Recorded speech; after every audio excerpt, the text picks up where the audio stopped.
Hello everyone, আমি কুয়েলি আর আমার একটা নতুন ব্লগে তোমাদের সকলকে ওয়েলকাম। আজ তোমাদের সাথে আমাদের তপনের গম্ভীরাতলার চড়ক মেলার একটা ছোট্ট একটা ব্লগ শেয়ার করব। তো প্রতি বছরে গম্ভীরাতলায় ছোটোখাটো বেশ একটা মেলাও বসে। তো সেদিন চলে গেছিলাম আমরা বিকালবেলায় মেলা দেখতে। তো প্রথমে গিয়ে আগে ঠাকুর দর্শন করে নিলাম, তারপরে এখানে সাইডে চড়ক ঘোরাও শুরু হয়। তো চড়ক ঘোরা দেখতে না আমার ভীষণই ভয় লাগে, তাই ওখানে বেশিক্ষণ না থেকে একটু প্রণাম করে আমরা একটু মেলা ঘুরে চলে আসছিলাম বাড়ি। তো সেদিন আর কোনো ব্লগ করা হয়নি। আর এটা হচ্ছে ঠিক তার পরের দিনের একটা ভিডিও, মানে নববর্ষের দিন। তো সবাইকে জানাই শুভ নববর্ষ, খুব ভালো কাটুক তোমাদের এই বছরটা। তো সেদিন বিকেলবেলা আমি দিশা রাজ মিলে আমরা একটু ঘুরতে বেরিয়েছিলাম।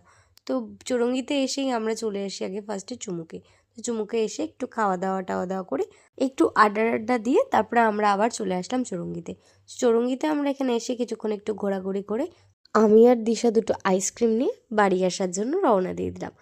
তো আমার নববর্ষের দিনটা তো এইভাবেই কেটে গেল। তোমাদের নববর্ষ কেমন কাটলো অবশ্যই আমাকে কমেন্ট করে জানিও। তো আজকের ব্লগটা এই পর্যন্ত থাকলো, তোমাদের সাথে দেখা হবে নতুন কোনো ব্লগে। টাটা।